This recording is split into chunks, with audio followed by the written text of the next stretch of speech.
اعوذ باللہ من الشیطان الرجیم بسم اللہ الرحمن الرحیم ان اللہ وملائکتہ یصلون علی النبی یا ایہا الذین آمنوا صلوا علیہ وسلموا تسلیما اللہم صلی علی سیدنا ونبینا وشفیعنا ومولانا محمد وعلی آل محمد وبارک وسلم۔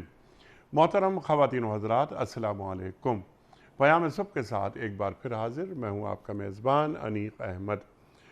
پیام صبح اسپیشل رمضان کے پروگرام، ماہ مبارک کے پروگرام ہم آپ کی خدمت میں پیش کر رہے ہیں۔ روزانہ سیکھ رہے ہیں کہ قرآن کریم کی یہ آیات ہمیں کیا کیا سبق دے رہی ہیں۔ محض یہ کرو اور یہ نہ کرو ہی نہیں بتا رہی، بلکہ ایسے بنو اور ایسا نہ بنو یہ بھی ہمیں بتاتی ہیں۔ قرآن کریم کی یہ آیات آج ہم سورہ مزمل آیات 6، 7، 8، 9 پر بات کروائیں گے۔ اپنے ملک کے ایک جید عالم دین سے ان سے پوچھیں گے کہ یہ آیات ہمیں کیسا دیکھنا چاہتی ہیں۔ خواتین و حضرات، تہجد کی نماز کے حوالے سے بات ہو رہی ہے۔ اللہ فرما رہا ہے کہ یہ جو رات کو جو اٹھنا ہوتا ہے یہ نفس پر قابو پانے کے لیے بہت کارگر ہے، اور قرآن ٹھیک پڑھنے کے لیے زیادہ موزوں ہے۔ رات کا اٹھنا، تہجد کی نماز، عشاء کی نماز پڑھ کر تھوڑا آرام کیا، سوئے، اس کے بعد اللہ کی یاد آئی، تہجد کی نماز شروع کی، نفس پر قابو پانے کے لیے بہت کارگر ہے۔ اب سوال یہ پیدا ہوگا کہ نفس پر قابو پانا کسے کہتے ہیں؟ اس سے پہلے نفس کسے کہتے ہیں؟ نفس کا اطمینان کسے کہتے ہیں؟ نفس مطمئنہ کسے کہتے ہیں؟ یہ بھی ہم سوالات رکھیں گے، اور قرآن ٹھیک پڑھنے کے لیے زیادہ موزوں ہے۔ دن کے اوقات میں آپ کے لیے بہت مصروفیات ہیں۔ اپنے رب کے نام کا ذکر کیا کیجئے، سب سے کٹ کر اسی کو ہو رہی ہے۔ اپنا وکیل اللہ کو بنا لینا چاہیے، اپنے معاملات اللہ پر چھوڑ دینے چاہیے۔ کیا اللہ تعالیٰ یہ تعلیم کر رہا ہے ہمیں؟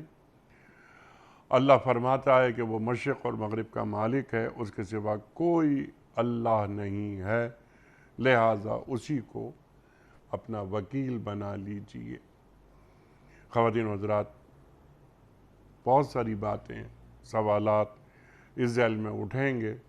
تشریف فرما ہے محترم مفتی محمد نجیب صاحب۔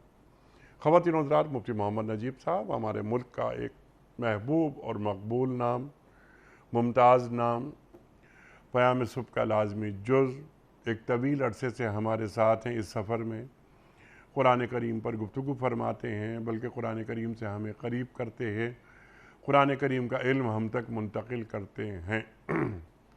فارغ التحصیل دارالعلوم کراچی۔ مفتی محمد نجیب صاحب کو خوش آمدید کہتے ہوئے پروگرام کا آغاز اللہ تعالیٰ کے بابرکت نام سے۔ سورہ مزمل آیات 6، 7، 8 اور 9۔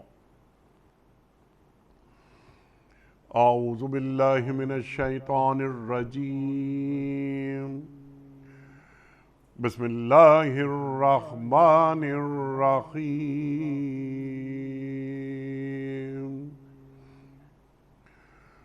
ان ناشئۃ اللیل ہی اشد وطئا واقوم قیلا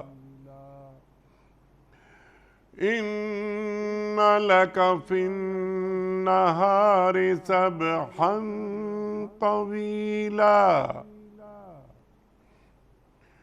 واذکر اسم ربک وتبتل الیہ تبتیلا رب المشرق والمغرب لا الہ الا هو فاتخذہ وکیلا صدق اللہ العظیم۔ در حقیقت رات کا اٹھنا نفس پر قابو پانے کے لیے بہت کارگر اور قرآن ٹھیک پڑھنے کے لیے زیادہ موزوں ہے۔ دن کے اوقات میں تو آپ کے لیے بہت مصروفیات ہیں، اپنے رب کے نام کا ذکر کیا کیجیے اور سب سے کٹ کر اسی کے ہو رہی ہے۔ وہ مشرق و مغرب کا مالک ہے اور اس کے سوا کوئی اللہ نہیں ہے، لہٰذا اسی کو اپنا وکیل بنا لیجیے۔ مفتی صاحب، بہت سارے سوالات ایک ایک آیت کے حوالے سے ہوں گے۔ بنیادی جو تھیم ہے وہ تہجد کی نماز۔ تہجد کی نماز کسے کہتے ہیں؟ تہجد کی نماز کب پڑھی جاتی ہے؟ کیا عشاء کی نماز کے ساتھ تہجد ہم پڑھ سکتے ہیں، یا عشاء کی نماز ادا کرنے کے بعد کچھ دیر ہم آرام کریں، نیند لیں اور اس کے بعد تہجد کی نماز پڑھی جائے گی؟ ارشاد۔ بسم اللہ الرحمن الرحیم، نحمدہ و نصلی علی رسولہ الکریم۔ تہجد کی نماز کے فضائل قرآن کریم میں بھی ہیں۔ آپ نے سورہ مزمل کی آیات تلاوت فرمائی، اور سورہ مزمل کے اندر بھی اللہ تبارک و تعالی نے حضور پاک صلی اللہ علیہ وسلم کو جو خاص طور پہ خطاب ہے وہ تہجد کی نماز کا خطاب ہے۔ اور تہجد کی نماز جس طرح حدیث میں آتا ہے، جس طرح روزوں میں رمضان کے بعد سب سے افضل روزہ محرم کا روزہ ہے، اسی طرح نماز میں فرض نمازوں کے بعد سب سے افضل نماز تہجد کی نماز ہے۔ انبیاء اکرام علیہ السلام پہ یہ فرض ہوتی تھی، حضور پاک صلی اللہ علیہ وسلم پہ فرض، لیکن امت پہ یہ فرضیت تو نہیں ہے، نفل کے درجے میں ہے۔ لیکن حضور پاک صلی اللہ علیہ وسلم نے فرمایا صالحین کا طریقہ ہے، صالحین کا شعار ہے۔ اللہ جل شانہ پہلے آسمان پہ ہوتے ہیں، اللہ تبارک و تعالی دعاؤں کو قبول فرماتے ہیں، اور اللہ جل شانہ کو پیار آتا ہے۔ اس تہجد فرمایا کوئی شوہر بیوی کو، بیوی شوہر کو رات کو اٹھائے اور اٹھ کر جو ہے وہ تہجد پڑھ لیں تو اللہ تبارک و تعالی دونوں کو ذکر کرنے والوں میں شمار فرماتے ہیں۔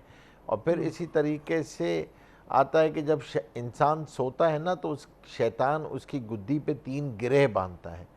اگر وہ آنکھ کھلتی ہے اور اللہ کا نام لیتا ہے تو ایک گرہ کھل جاتی ہے، وضو کرتا ہے دوسری گرہ کھل جاتی ہے، اور پھر نفل پڑھ لیتا ہے اٹھ کے تہجد کے تو تینوں گرہ کھل جاتی ہیں، اور وہ حشاش بشاش ہو جاتا ہے، فجر پڑھنا اس کے لیے آسان ہو جاتی ہے۔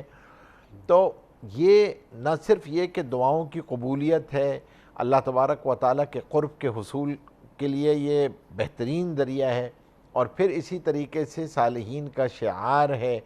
اور علماء نے، حضرت حسن بصری نے لکھا کہ ترک معصیت کے لیے، گناہوں کے ترک کے لیے یہ نوافل بہت اہم ہیں۔ ہاں، یہ بات کہ یہ تہجد کا وقت کب سے کب تک ہے، اس میں اصل چیز تو یہ ہے کہ سب سے افضل وقت تہجد کا جو حضور پاک صلی اللہ علیہ وسلم نے پڑھا وہ آخری پہر ہے رات کا، یعنی اگر رات کو 3 حصوں میں تقسیم کیا جائے تو اس کا جو آخری پہر ہے، اور خاص طور پہ یعنی یوں سمجھیے کہ فجر کی اذان سے 1 گھنٹے پہلے کا جو وقت ہے یہ سب سے قبولیت کا وقت ہے تہجد کے اندر۔ اور بہتر تو یہی ہے کہ کچھ نیند لے کے اور پھر جو ہے وہ رات کو تہجد پڑھی جائے۔ لیکن اگر کوئی آدمی جس کو یہ اندیشہ ہو کہ میں رات کو نہیں اٹھ سکوں گا آخری پہر میں، تو اگر وہ عشاء کی نماز کے بعد کچھ نوافل صلاۃ اللیل کی نیت سے پڑھ لے تو بھی تہجد کا اجر اس کو مل جاتا ہے۔ یعنی اگر یہ سمجھ رہا ہے کہ بھائی میں جو ہوں کسی وجہ سے اس کو تاخیر ہو گئی ہے رات کو سونے میں، تو اب اگر وہ یہ سمجھ رہا ہے تو وہ پڑھ سکتا ہے، یقیناً پڑھ سکتا ہے۔ رمضان المبارک کے مہینے میں کیونکہ سب سحری پہ اٹھ ہی رہے ہوتے ہیں اور سب سحری پہ اٹھ رہے ہیں، تو اب یہاں پر تہجد کے لیے کچھ وقت تھوڑا پہلے اٹھنا چاہیے تاکہ ہم اہتمام کے ساتھ تہجد کو پڑھ سکیں۔ تہجد کے کتنے نوافل ہیں؟ تو تہجد کے 2 رکعت نماز نفل کم از کم 2 رکعت ہے، 8 رکعت ہیں، 4 رکعت ہیں، 12 رکعت ہیں۔ اس میں جتنا وقت ہو آرام کے ساتھ اطمینان کے ساتھ پڑھنا چاہیے. تہجد کے نوافل کو اطمینان کے ساتھ پڑھنا چاہیے. اور اسی لیے اس جگہ پہ اللہ نے حکم دیا وَرَتِّلِ الْقُرْآنَ تَرْتِيلًا، سبحان اللہ. کہ یہاں پر ترتیل کے ساتھ، اطمینان کے ساتھ، آرام کے ساتھ ان نوافل کو ادا کیا جائے. تہجد کی نماز کے ساتھ ساتھ اس میں کوشش کی جائے کہ جتنا قرآن کریم یاد ہے وہ اس وقت تہجد میں پڑھا جائے. تہجد کا وقت جو ہے اس کو تقسیم کرنا چاہیے تہجد کی نماز کے اندر، ذکر اللہ کے اندر، قرآن کریم کی تلاوت کے اندر اور دعا کے اندر. اور علماء نے لکھا ہے کہ نماز کی خشوع اور خضوع میں تہجد کے وقت دیکھ کر قرآن پڑھنے کو بڑا ایک خاص کیفیت حاصل ہے. کہ اگر کیونکہ جیسے آپ نے فرمایا تھا کہ دن کیونکہ مصروفیت اور مشغولیت کا ہوتا ہے اور انسان کی افکار بھی جو ہیں وہ ادھر بہت سارے کاموں میں ہوتے ہیں، مشغولیت میں ہوتے ہیں، ٹھیک. اور رات کو آپ اطمینان کے ساتھ ہوتے ہیں، تو یہ وقت قرآن کریم کے لیے بہترین وقت ہے، خاص طور پہ تدبر فی القرآن کے لیے. اللہ اکبر. کیونکہ یہ وقت جو ہے نا، یہ اللہ تبارک و تعالیٰ نے سحر کا وقت جو ہے نا، یہ خاص وقت ہے، اور یہاں پر اللہ کی رحمت متوجہ ہوتی ہے. اللہ پہلے آسمان پہ ہوتے ہیں، تو جو قرآن کریم کا تدبر فی القرآن ہے، خاص طور پہ کہ اپنے لیے آدمی اس کے اندر ٹو ڈوز نکالے. اور یہ جیسے ہم کہہ رہے ہیں کہ رمضان کا ہمارا ایک تھیم چل رہا ہے کہ ہم اللہ تبارک و تعالیٰ نے ایمان والوں سے جہاں مخاطبت فرمائی ہے کہ اللہ تبارک و تعالیٰ مجھے کہاں دیکھنا چاہتے ہیں، مجھے کیا بننا ہے، کیا نہیں بننا ہے، سبحان اللہ. تو اپنی عبادتوں میں مجھے نوافل کو کیسے شامل کرنا ہے. تو اب تہجد کی جو نماز ہے یہ اس میں بنیادی چیز ہے. سبحان اللہ. تو اپنی اس طریقے سے یہ مشق کرنی کہ 30 دن اگر میں اس کی مشق کر لوں تو یہ مجھے پورے سال معین و مددگار ثابت ہو، سبحان اللہ. کہ میں پورے سال تہجد اہتمام کے ساتھ پڑھ سکوں. یقیناً اس میں سب سے زیادہ معین اور مددگار دو چیزیں ہیں جو علماء نے لکھی ہیں تجربے سے. ایک تو جلدی سونا اور دوسرا تھوڑا سا وقت قیلولے کرنا. میں قیلولہ یعنی تھوڑی دیر کے لیے دوپہر کو کمر سیدھی کر لینا، تھوڑی دیر کے لیے لیٹ جانا، یہ رات کے آخری پہر کے اٹھنے میں معین اور مددگار ہے. اور اسی طریقے سے جلدی سونا. آدمی دیر سے کھانا کھاتا ہے، دیر سے سوتا ہے، تاخیر سے سوتا ہے، تو صبح اٹھنا دشوار ہو جاتا ہے. اسی لیے جو حضور پاک صلی اللہ علیہ وسلم کا معمول تھا کہ عشاء کی نماز کے بعد اپنے آپ کو دنیاوی کاموں میں اور چیزوں میں مشغول نہیں رکھتے تھے، بلکہ رات کو سو جایا کرتے اور پھر آخری پہر میں اٹھ جاتے تھے. اللہ تبارک و تعالیٰ نے مومنین کی تعریف فرمائی ہے، تتجافى مضاجعهم، ان کی کمرے جو ہیں وہ ان کے بستروں سے الگ ہو جاتی ہیں، وہ بستروں پہ نہیں سو رہے ہوتے ہیں. باقی لوگ جو ہیں وہ بستروں پہ ہوتے ہیں، یہ تو بستروں سے اٹھ گئے ہوتے ہیں اور اللہ کی یاد میں ہوتے ہیں. ان کی رات جو ہے اللہ کی یاد میں گزرتی ہے. تو ہمیں جتنا وقت ہمارا نبی کو حکم دیا جا رہا ہے کہ جو وقت آپ کا جلوت میں گزر رہا ہے دن کا حصہ، خلوت میں پھر اتنا ہی وقت آپ ہمارے ساتھ گزاریں. تو حضور پاک صلی اللہ علیہ وسلم کا تو معمول تھا. حضور پاک صلی اللہ علیہ وسلم تو تہجد میں بالکل وسط رات میں اٹھ جایا کرتے تھے. تو ہمیں بھی کم از کم تہجد کے نوافل کی عادت ڈالنی چاہیے. اور آج کل بہت آسان ہے تہجد. اگر آپ خدا نخواستہ کوئی دیر ہو گئی ہے تو ٹھیک ہے بھائی آپ پڑھ لیجئے، ورنہ سحری پہ تو اٹھنا ہی اٹھنا ہے. آج کل ہر ایک نے سحری پہ تو اٹھنا ہی ہے. آپ تھوڑا سا پہلے اٹھ جائیں. بعد دفعہ تراویح میں تاخیر ہو جاتی ہے، کچھ حضرات لمبی تراویح پڑھ رہے ہوتے ہیں تو ٹھیک ہے، اسی کے ساتھ تہجد پڑھ کے پھر آپ لیٹ جائیں. اگر آپ کو تاخیر ہو گئی ہے اور تہجد آپ کی تراویح آپ کی لمبی ہو گئی ہے تو آپ اس طرح بھی پڑھ سکتے ہیں. تو یہ بنیادی طور پہ تہجد کی چند بنیادی چیزیں ہیں، لیکن یہ وقت بہت قیمتی ہے. میں دوبارہ اس بات کو ریپیٹ کروں گا کہ اس وقت کے اندر اپنے وقت کو کچھ حصوں میں بانٹیں. اس کے اندر نماز بھی ہے، اور نماز کے اندر فرمایا جس کا تہجد کا اہتمام ہو اس کو چاہیے کہ وتر آخر میں پڑھے، پھر وتر تہجد کے ساتھ پڑھے. وہ اچھا، اگر تہجد میں اٹھنے کا اہتمام ہے اور تہجد میں آنکھ کھلتی ہے تو اسے چاہیے، مسنون یہ ہے کہ پھر وہ وطر تہجد کے ساتھ پڑھے، یعنی پھر تہجد پڑھے، اس کے بعد آخر آخر میں میں آخری نماز جو ہے اس کی وطر کی نماز، آخری نماز وطر کی نماز ہو، ہوگی۔ یہ اس اہتمام کرے۔ اچھا، پھر اسی طرح کچھ وقت جو ہے وہ قرآن کریم کی تلاوت میں اور کچھ وقت ذکر اللہ میں لگائے، اور اسی طریقے سے کچھ وقت مستقل دعا میں لگائے، دعا کے لیے وقت نکالے تہجد کے۔ تہجد جو ہے نا، اس وقت اللہ تبارک و تعالی متوجہ ہوتے ہیں اس کی طرف، اللہ تبارک و تعالی پہلے آسمان پہ ہوتے ہیں، اللہ دعائیں قبول فرما رہے ہوتے ہیں، تو ہمیں اس موقع پہ تہجد کے اندر خاص طور پہ دعاؤں کا اہتمام کرنا ٹھیک، چاہیے۔ اللہ تعالیٰ متوجہ ہوتے ہیں، سبحان اللہ سبحان اللہ، آسمان دنیا پر ہوتے ہیں۔ اس کے ساتھ ساتھ ایک بندہ جو تہجد کے لیے اٹھتا ہے، عشاء کی نماز پڑھی، کچھ دیر آرام کیا، پھر اٹھا اور اس نے تہجد کے نوافل ادا کرنے شروع کیے، مخلوق سے کٹ کر وہ مکمل خالق کا ہو گیا۔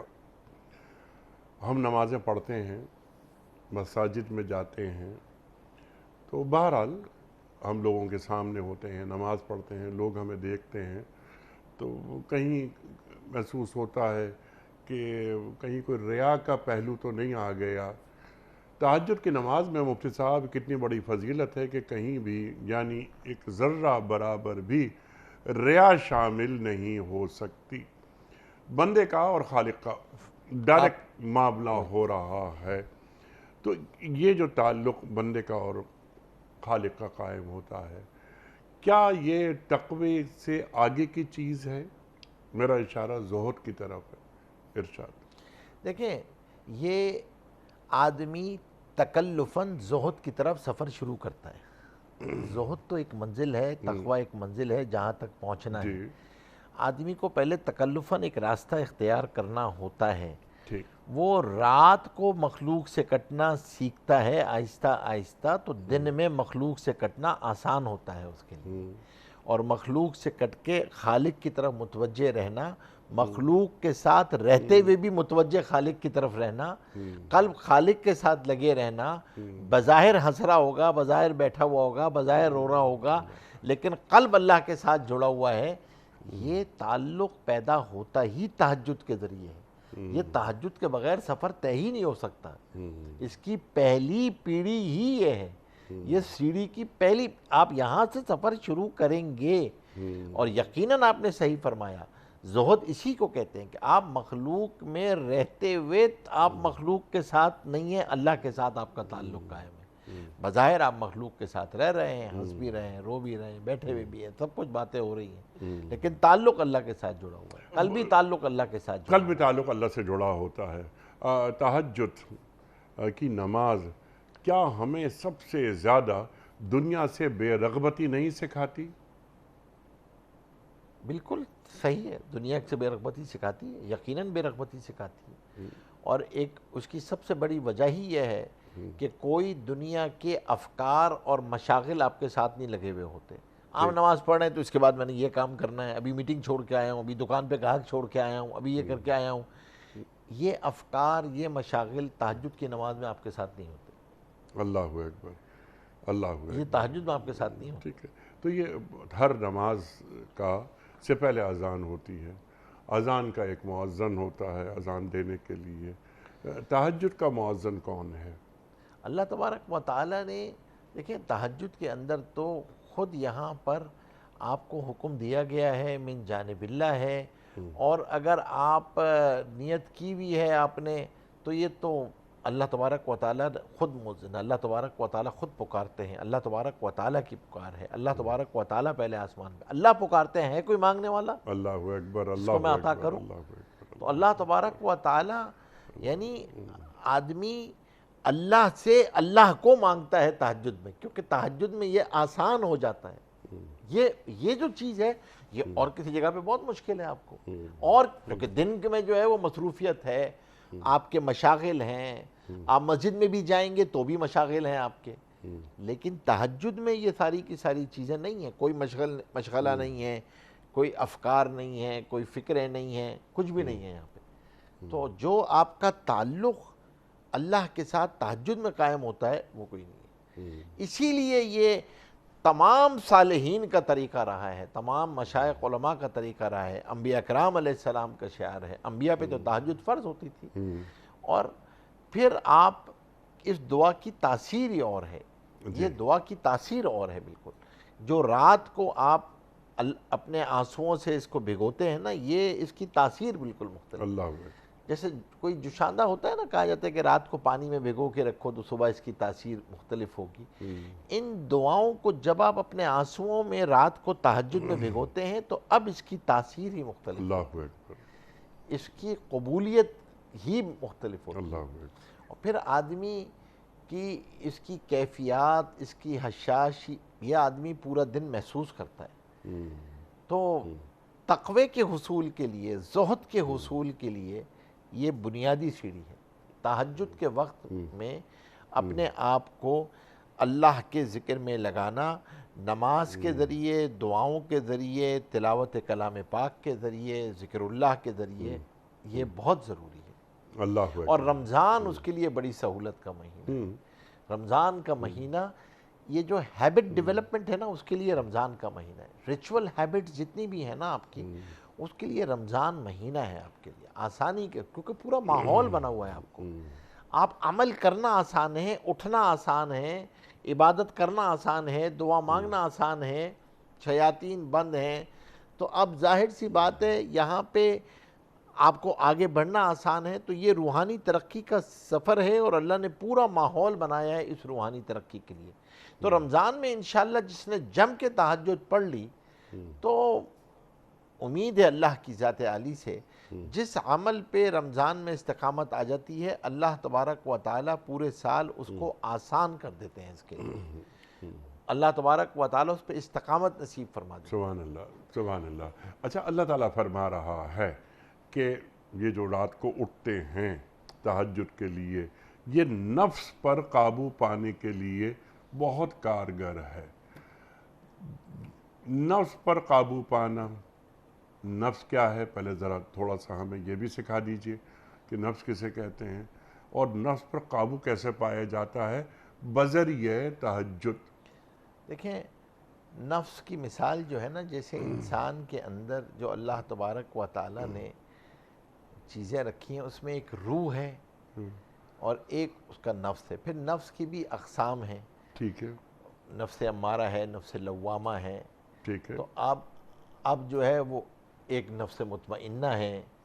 تو نفس مطمئنہ جو ہے نا، وہ تو سب سے ہائر لیول کی چیز ہے۔ اچھا، اب یہاں تک پہنچنے کے لیے آدمی کو جو اپنی مزاج اور طبائع اور خواہشات اور طبیعتیں، یہ منچاہی، اب یہ ساری چیزیں ہوتی ہیں۔ دل یہ چاہتا ہے کہ بھائی میں سوتا رہوں، بستر میں لگا رہوں، سردی ہے تو سردی میں اٹھنا مشکل ہے، تو آدمی کہتا ہے کہ بھائی میں سوتا رہوں، اب میں اٹھوں نہ۔ اب آدمی اس کو ناگواری کو برداشت کرتا ہے، اور ناگواری کو برداشت کر کے اٹھتا ہے۔ تو بنیادی طور پہ یہ صبر علی الطاعات کر رہا ہوتا ہے۔ یہ جو صبر ہے نا، نیکی پر جمنا، نیکی پر صبر کرنا، ناگواری کو برداشت کرنا،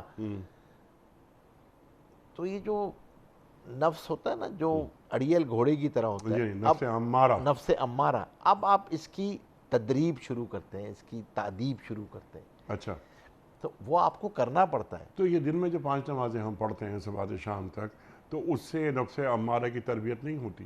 ہوتی ہے، اتنی نہیں آسانی سے ہوتی جتنی آسانی سے تہجد میں ہوتی ہے۔ سبحان اللہ۔ کیوں؟ کیونکہ اس وقت تو ماحول بھی ہوتا ہے نا، سب لوگ مسجد میں جا رہے ہوتے ہیں، اذان ہو رہی ہوتی ہے، سب کہہ بھی رہے ہوتے ہیں، یہاں کوئی نہیں ہوتا ہے، آپ نے اکیلے اٹھنا ہوتا ہے، سبحان اللہ۔ کوئی آپ کو نہیں دیکھ رہا ہوتا، کوئی یہ بھی آپ سے نہیں کہتا کیوں نہیں پڑھی۔ وہاں تو کوئی کہہ سکتا ہے کہ یار انیس صاحب تو اچھا خاصا نماز پڑھنے، آپ کیوں نہیں گئے؟ نجیب صاحب آپ کیوں یہاں بیٹھے ہوئے ہیں؟ کوئی سوال کر، تو آپ بعض دفعہ اس خوف سے بھی چلے جاتے ہیں، بھائی نماز کا وقت ہو گیا، ماحول ہے، ماحول آپ کو کھینچتا ہے۔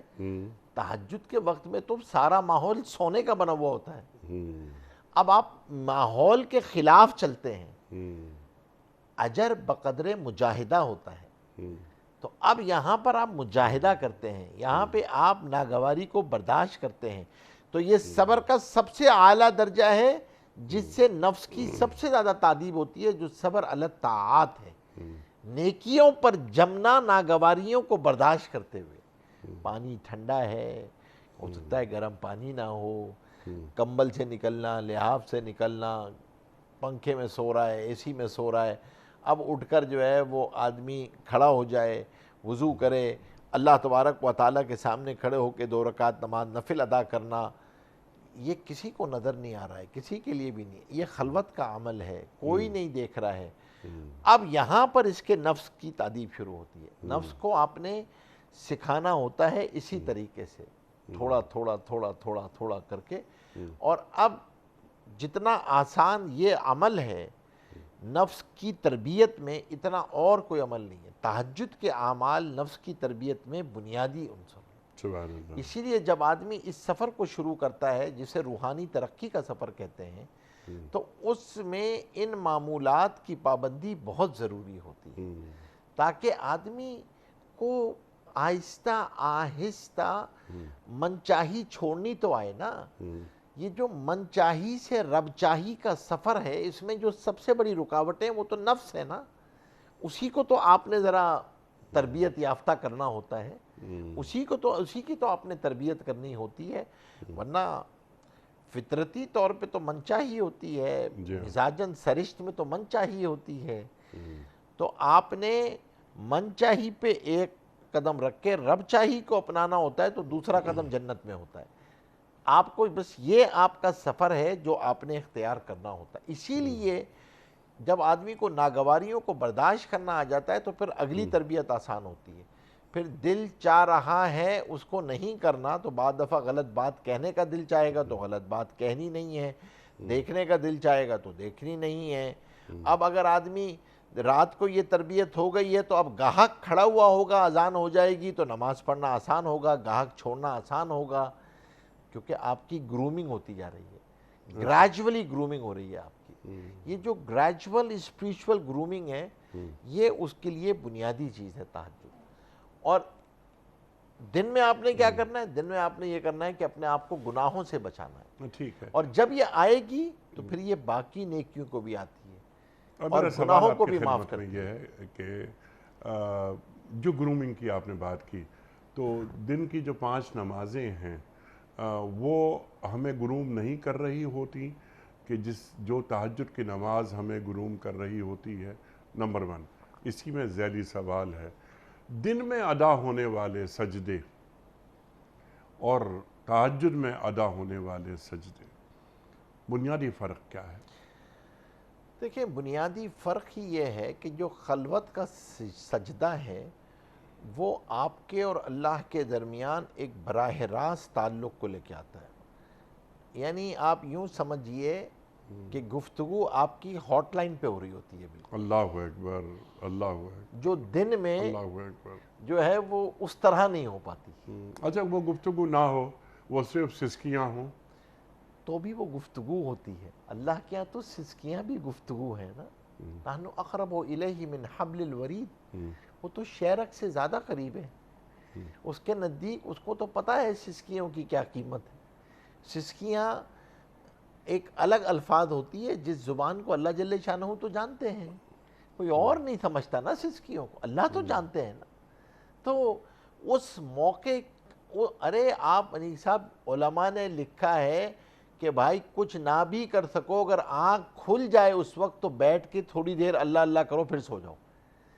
وہ کیونکہ عمل کی ویٹیج بہت ہائی ہے اس وقت، اللہ اکبر، جو اس کا وزن ہے نا وہ وزن بہت ہائی ہے، اور وزن بقدر اخلاص ہوتا ہے، کیونکہ اخلاص کا حصول اس وقت بہت آسان ہے بمقابلہ دن کے۔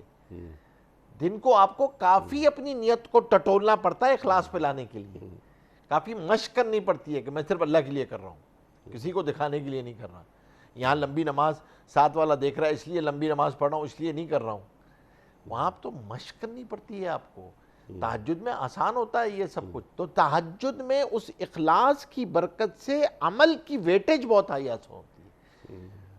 چاہے تھوڑی دیر کا اللہ اللہ کرنا ہو، چاہے تھوڑی دیر کا لا الہ الا اللہ کہنا ہو، چاہے تھوڑی دیر کی تلاوت ہو، 2 رکعت نماز نفل، اس کا وزن بہت بڑا ہوا ہے۔ تو میں یہ نہیں کہہ رہا کہ گرومنگ نہیں ہوتی، دن میں بھی آپ کی تربیت ہو رہی ہوتی ہے، لیکن دن میں ناگواری کو برداشت کرنا بہت آسان ہو جاتا ہے اگر رات میں آپ نے تہجد کی پابندی کی ہوئی ہوتی ہے، سبحان اللہ. کیونکہ آپ کو من چاہی چھوڑ کر رب چاہی کرنے کا سلیقہ سکھاتی ہے تہجد کی نماز. یہ سلیقہ آتا ہے تو پھر آپ کی شخصیت پہ اس کا پرتاؤ نظر آنا شروع ہوتا ہے. سبحان اللہ. اور سلیقہ اور سپردگی کا ایک پیار بھرا انداز ہے نا. اللہ اکبر. تو یہ جب ہم تہجد کی نماز ادا کرتے ہیں تو اس میں جیسے آپ نے بات فرمائی کہ تقوی کے ساتھ زہد وہ بھی حاصل ہو جاتا ہے. ایک تقویت قلب اور حوصلہ جو تہجد کی نماز ہمیں دیتی ہے، یا اب اس کو اور ذرا سادے الفاظ میں اللہ کتنا اپنا اپنا لگنے لگتا ہے، ذرا اسے کھولیے. دیکھیں، بے تکلفی کی گفتگو اور بے تکلفی کی دعا جتنا آسان تہجد میں ہے نا اتنا دن میں نہیں ہے. جی. تو جب آپ بے تکلفی سے گفتگو کا آغاز کرتے ہیں یا اپنی چیزوں کو، اپنی باتوں کو، اپنی دعاؤں کو منواتے ہیں اور اللہ تبارک و تعالیٰ سے، تو وہ جو اظہار محبت ہے نا، جی اللہ کو اس پہ بڑا پیار آتا ہے. اور یہ جو محبت ہوتی ہے نا، جی یہ صاحب الفاظ کی محتاج نہیں ہوتی، آرٹیکولیشن نہیں چاہتی. یہ تو بغیر آرٹیکولیشن کے آپ کا برتاؤ، آپ کی سسکیاں، آپ کا رویہ، آپ کا اظہار، یہ خود بتا رہا ہوتا ہے کہ محبت ہے. اور جو اس کا ریئیکشن وہاں سے آتا ہے نا، وہ آپ کے قلب کی زمین کو زرخیز کرتا ہے. یہ جو قلب کی زمین جب زرخیز ہوتی ہے نا، پھر کوئی بات آپ سن رہے ہوتے ہیں، اس دن جب آپ سنتے ہیں تو وہ عمل ٹھیک ہے. یہ توفیق وہ ہو تو جاتی دل ہے. کی سرزمین تو زرخیز ہو ہی جاتی ہے. یہ قلوب المومنین عرش اللہ، ہم جب ذکر کرتے ہیں اللہ کا، اور اللہ کا جو مسکن ہے وہ قرآن ہے اور دل ہے. مفتی صاحب، میرا سوال یہ تھا آپ کی خدمت میں، یہ برکتیں فیوز تو ہمیں حاصل ہوتے ہی ہیں، اللہ ہمیں اپنا اپنا لگنے لگتا ہے، سب کچھ یہ بات درست ہے.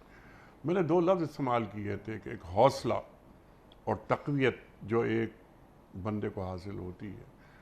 اسے معلوم ہوتا ہے کہ یہ میں تنہا ہوں ہی نہیں، میرے پیچھے یا میرے ساتھ اللہ میرے ساتھ ہے. اللہ میرے ساتھ ہے، تو مجھے پریشانی کی کیا ضرورت. یعنی اس بات سے آپ اتفاق کر رہے ہیں؟ ہاں بالکل صحیح ہے. اور دن میں ہم نمازیں پڑھتے ہیں، دعائیں مانگتے ہیں، لیکن جب تہجد کی نماز پڑھتے ہیں یہ کیفیت بہت ہائی لیول پہ حاصل ہوتی ہے. اور ہائی پھر لیول کا. آپ اس کا امپیکٹ جو ہے نا وہ آپ کی ول پاور پہ پڑتا ہے. اس کا ڈائریکٹ امپیکٹ آپ کی ول پاور پہ پڑتا ہے کہ کوئی مسئلہ، اللہ ہے نا.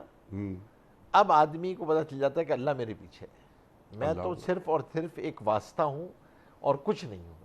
اصل تو اللہ کرنے والا ہے. لوگوں کے دلوں میں محبتیں ڈالنے والی ذات اللہ کی ذات ہے. لوگوں کے دلوں میں عزتیں ڈالنے والی ذات اللہ کی ذات ہے. اور اللہ ہے نا، تو ان اللہ معی کا تصور جو تہجد میں پیوست ہوتا ہے وہ دن میں نہیں ہو سکتا.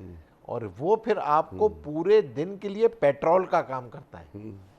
پورے دن میں پیٹرول کے کام کرتا ہے کہ اللہ میرے ساتھ ہیں، اللہ میرے مددگار ہیں، اللہ تبارک و تعالی ہی ناصر ہیں.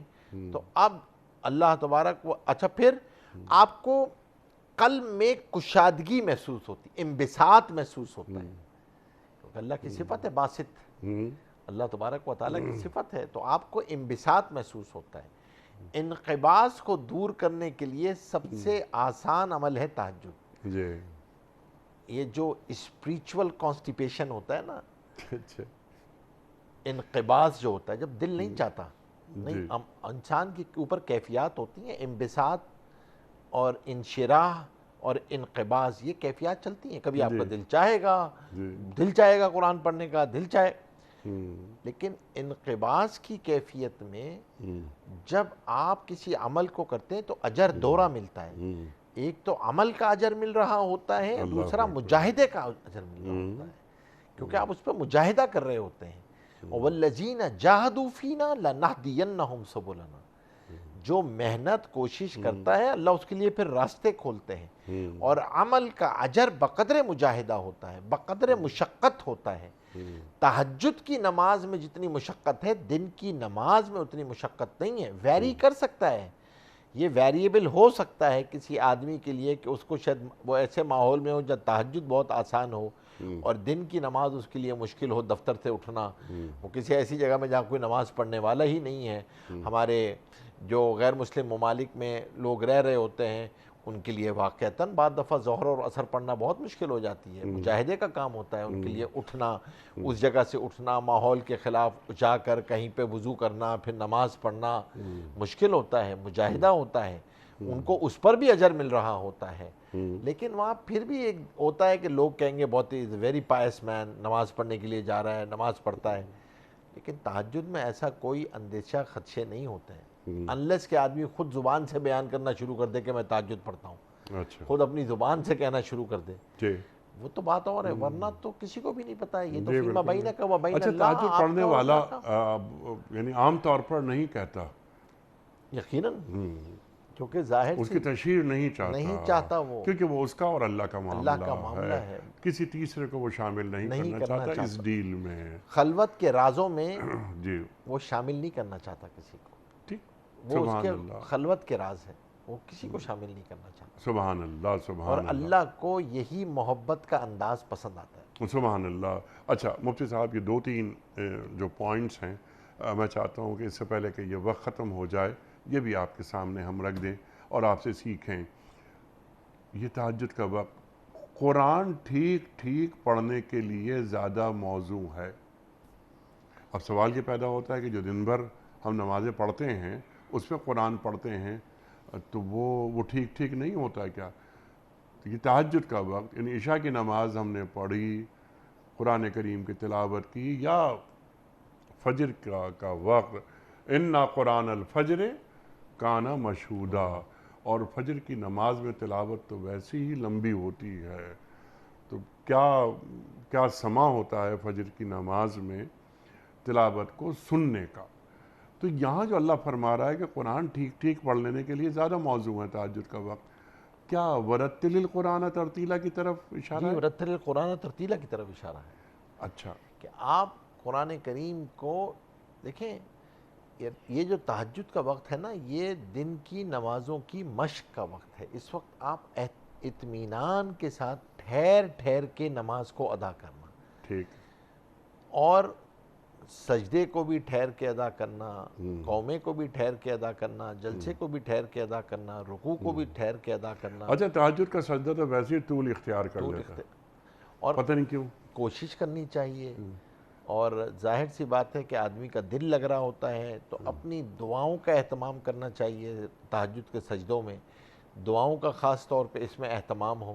تو قرآن کریم کا ایک تو نماز کے اندر قرآن کریم ٹھہر کے پڑھنا، اور ویسے بھی جیسے ابھی ہم نے عرض کیا تھا اس سے پہلے کہ تدبر فی القرآن کے لیے یہ سب سے شاندار وقت کیا ہے بات ہے، سبحان اللہ، کہ آپ قرآن کریم کی تفسیر بھی پڑھیں، قرآن دیکھ کے بھی پڑھیں، ترجمہ بھی پڑھیں، اور اپنا اب محاسبہ کریں، اب کوئی نہیں ہے، کوئی افکار نہیں ہے، کوئی مشاغل نہیں ہے۔ کیوں رات تفسیر پڑھنے سے کیا یہ خاص وقت ہے کہ جب دین کے لیے یا دین کی سمجھ کے لیے اللہ سینہ کھول دیتا ہے؟ اللہ پاک انشراح ہوتا ہے، یہ انشراح ہے، نبی کو آپ سوچیں کتنا پیار تھا، پھر بھی یا ایھا المزمل قم اللیل، پھر کہا اچھا پوری رات تو مجھ کو الا قلیلا، پھر کہا اچھا چلو نصفہ او انقص منہ قلیلا۔ آپ کس انداز تو دیکھیے کہ اصل تو یہ پوری رات کھڑے رہو، چلو پوری رات نہیں تو آدھی نہیں تو کچھ، اچھا کچھ تھوڑا سا حصہ، او زد علیہ، اچھا تھوڑا سا بڑھا دو اس کو، ورتل القرآن ترتیلا،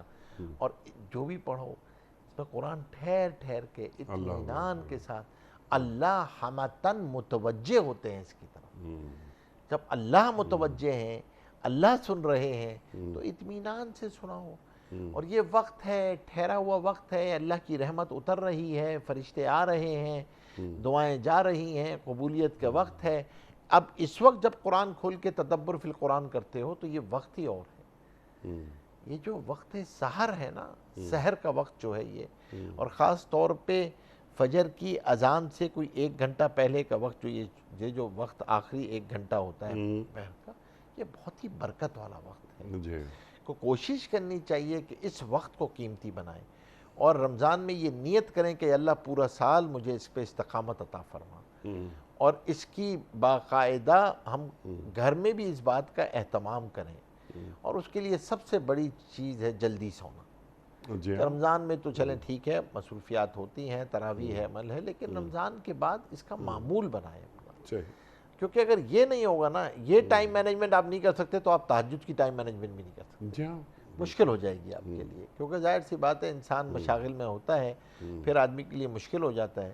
لیکن اگر جلدی سوئے گا، جلدی کھائے گا، تو رات تھوڑی دیر بھی قیلولے کا اہتمام کر لے گا، تو اب اس کو آخری پہر میں اٹھنا آسان ہو جائے گا ٹھیک. سبحان خاص طور پہ. اور رات کو سوتے وقت بھی دعا کر کے سونی چاہیے کہ اللہ مجھے تہجد میں اٹھا دیجیے، دعا بھی کر کے سونا چاہیے. تو اللہ تبارک و تعالی انشاءاللہ اس کو تہجد کا اہتمام بھی عطا فرماتے ہیں، اور پھر اس کی برکت سے اسے صالحین میں شمار کرتے ہیں، کیونکہ یہ صالحین کا شعار ہے، اور اللہ گناہوں سے بھی اس کو بچاتے ہیں. ہاں لیکن دوسری طرف اور بھی ہے، اور وہ یہ ہے کہ بعض گناہ ایسے ہوتے ہیں جس سے نیکی کی توفیق سلب ہو جاتی ہے. تو گناہوں کی توبہ کا بھی اہتمام کرنا چاہیے، گناہوں سے بھی بچنا چاہیے. اس لیے علماء نے لکھا ہے کہ نیکی کی توفیق نہ ہو رہی ہو تو توبہ کا اہتمام کرو، کہ بعض گناہ جو ہیں وہ توبہ نیکی کی توفیق کو سلب کر لیتے ہیں. سبحان اللہ سبحان اللہ. مفتی صاحب یہ 2 پوائنٹس رہ گئے، وقت ختم ہو رہا ہے پروگرام کا.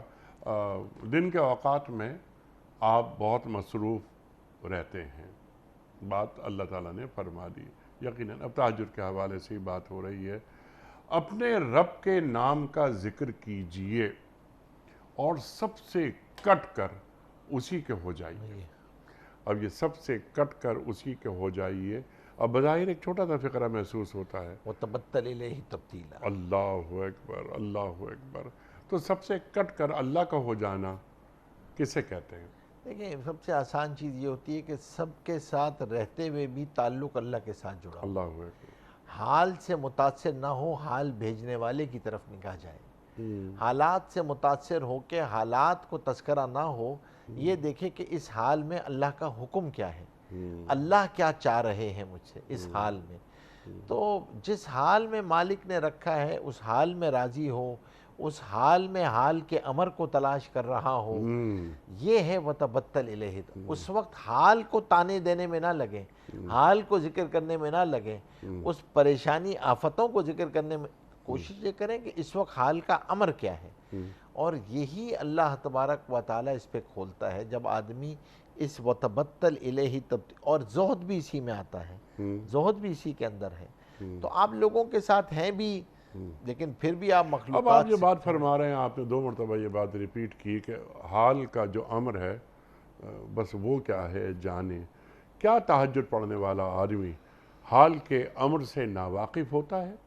حال کیا ہو سکتا ہے، حال کے امر سے ناواقف ہو، البتہ اس نے رات کے وقت میں جو حال کا امر تھا وہ پورا کر لیا، وہ پورا کر لیا، وہ پورا اس نے کر لیا. کیونکہ اس موقع پہ حکم ہی یہ تھا کہ اٹھ جاؤ اور اللہ کے سامنے کھڑے ہو جاؤ اور ہاتھ اللہ سے مانگو. تو وہ جو رات کو اس نے پورا کر لیا وہ حال کا امر، اس کے اثرات یا اس کی برکتیں، اس کی رحمتیں پورے دن، اور دن کیا اس کی پوری زندگی پر حاوی نہیں ہو جاتی، شامل نہیں ہو جاتی، شامل ہو جاتی ہیں. قلب اس کی قلب کی زمین درخیز ہوتی ہے، اور پھر باقی 24 گھنٹے میں حال کا امر تلاش کرنا آسان ہوتا ہے. سبحان اللہ سبحان کہ اللہ. وہاں بھی پھر وہ حال کا امر تلاش کر رہا ہوتا ہے.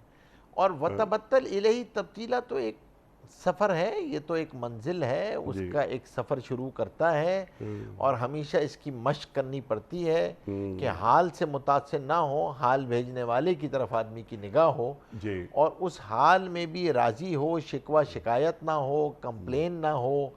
تو یہ ساری مشق جو ہے آسان ہو جاتی ہے اگر آدمی تہجد کے ذریعے اپنی دل کی زمین کو زرخیز کرے. اللہ اکبر. اور دل کی زمین زرخیز ہو گئی تو اس وقت بیج بونا بھی آسان ہوتا ہے، نیکیوں کا بیج.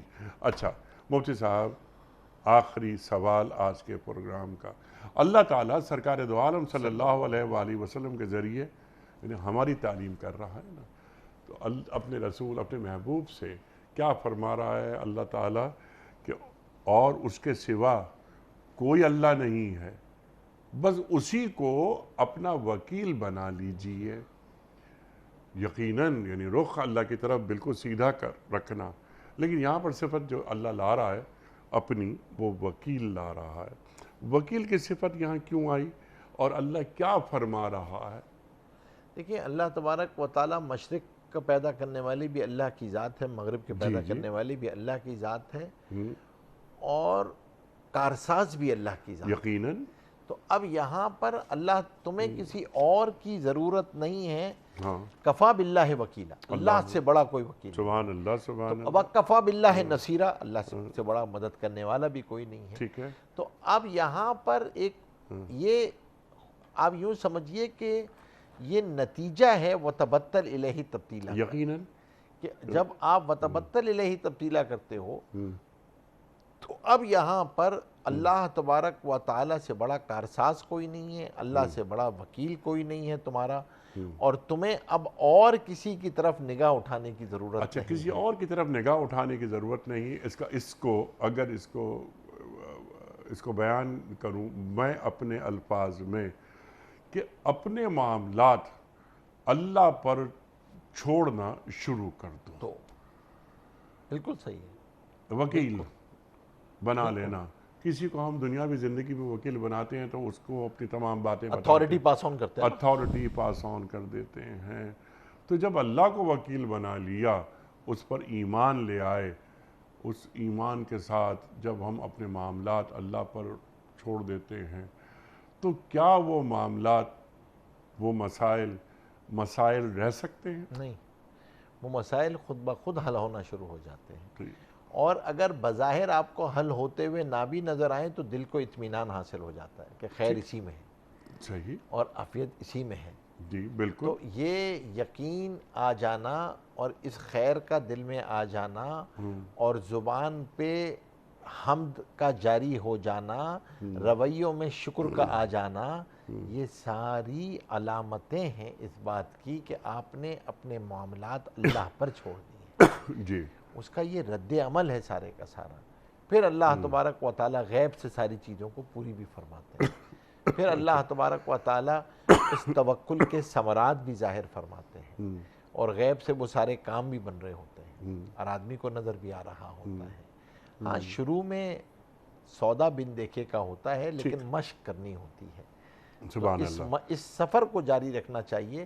رمضان اسی روحانی سفر کے لیے اللہ تبارک و تعالیٰ نے بنایا ہے سبحان اللہ، کہ ہم اپنے ٹو ڈوز طے کریں نا، یعنی وتبتل الیہ تبتیلا مجھ سے کیا تقاضا کرتا ہے، رمضان میں کیا تقاضا کر رہا ہے، مجھے اس کے لیے کیا کرنا ہے، میں مخلوقات سے کٹ کر کتنا اپنے تعلقات، اپنی چیزوں میں یا مخلوق سے تعلق میں اللہ کو کس طرح ترجیح رکھتا ہوں، میرے ملنے جلنے کے معیارات میں للہیت کتنی ہے، اللہ کے لیے ملنا، اللہ کے لیے چھوڑنا، اللہ کے لیے محبت کرنا، الحب للہ والبغض للہ، یہ کتنا آتا جا رہا ہے۔ یہ ساری چیزیں وہ ہوتی ہیں جب ہم ان آیات کو پڑھ رہے ہوتے ہیں جی رمضان کے اندر اور تدبر کر رہے ہوتے ہیں، تو یہ محاسبہ مراقبہ مستقل کرنا چاہیے تدبر کے در، سبحان اللہ، تاکہ اس سفر میں آدمی آگے بڑھتا رہے، اور جو مقصود رمضان ہے،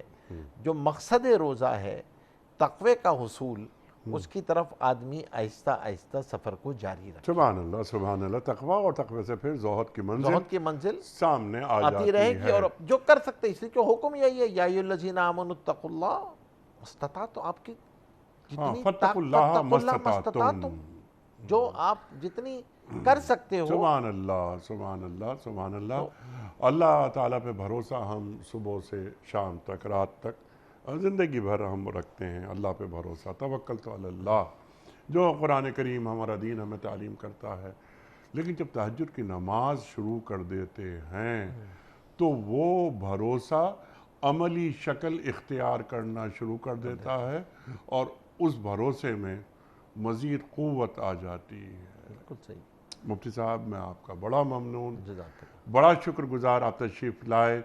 آج بھی ہم نے آپ سے بہت سیکھا، ہمیشہ کی طرح ہمارے علماء کو اللہ سلامت رکھے، تشریف لاتے ہیں اور قرآنی علم ہم تک منتقل کرتے ہیں۔ یہ سلسلہ جاری ہے پورے ماہ مبارک۔ کل ایک نئے مہمان اور ایک نئے موضوع کے ساتھ پھر حاضر ہوں گے۔ اپنے میزبان انیق احمد کو کل تک کے لیے اجازت دیجیے۔ خدا حافظ۔